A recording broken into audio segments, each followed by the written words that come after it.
That's it. Maybe I could start by asking you how you got into philosophy. What attracted you to the discipline? I think I've always been interested in big questions. I certainly remember as a child asking really big questions. It was mostly in the context, I guess, of religion at the time. And so as I started at university, not in philosophy, but in fact in theology, and then I transferred after the first year into philosophy, just because the questions I was asking were wider. And I really stayed with it since. I mean, I never stopped from that point. It was a kind of normal pathway straight through into academic life from there. And are there any works that kind of really inspired you? Works. I mean, I think at the time, as an undergraduate, I remember both Wittgenstein and Kant being very interested in those questions that they raised. So, big questions about how philosophy works at all. I think now I would say, in fact, some of the things that I'm talking about this evening, the work of Bernard Williams, has been a constant inspiration really since my graduate days, and I keep coming back to Williams' work and finding more and more in it that I want to discuss. So actually it would be interesting to know a little bit more about what you're going to be talking about this evening. So my main sort of research interest is on the, you could put it within moral psychology. So it's questions about the nature of the mind, about how human beings are in that way, related to questions in ethics. So my research has kind of been around this issue of what can we say about reason and emotion and objectivity and the good life. And I've drawn on quite a few disciplines in the kinds of things that I'm doing.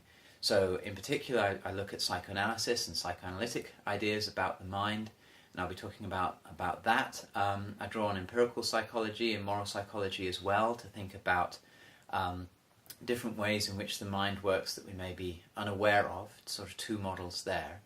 And I've been thinking for a long time about how that affects how we should understand ethics and how we should understand what a good life for human beings really is. So this evening I'm sort of thinking about whether we can give a sort of a single answer to the question, how best should we live? The question that Socrates raises 2,500 years ago, how should one live? And I think it's just a question of perennial interest, and I think it brings a lot of different elements of philosophy together. These questions of values and norms, very practical questions, applicable questions, but very theoretical questions about the nature of the mind and reason and emotion. Where exactly is psychoanalysis coming into all of this? And how strict a psychoanalytic approach are you taking? Is this kind of full-on Freudian, or...? So psychoanalysis, for me, is another model of the mind that deserves attention. I'm certainly not strictly Freudian at all. There's no one psychoanalytic model of the mind, but one can discern some common features between the different schools of psychoanalysis. You could perhaps better talk about a psychodynamic model of the mind, and I'll be explaining a little bit of that in the talk. So I think there are an awful lot of things that Freud got wrong. I think there are a number of philosophical problems with the method and various things that people have exchanged over psychoanalysis and the use of it.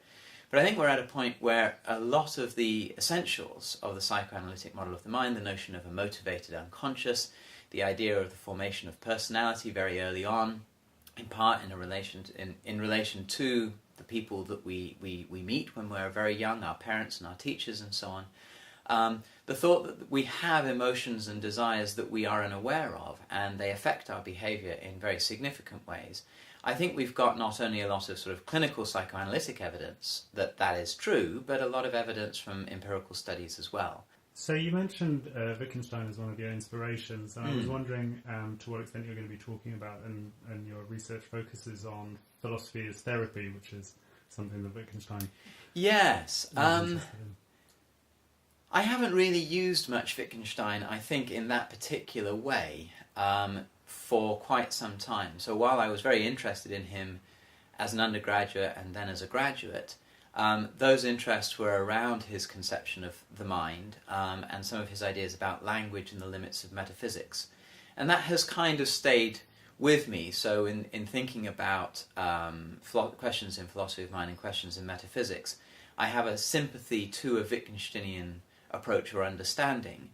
But no, I don't think of philosophy as therapy in quite the way he did.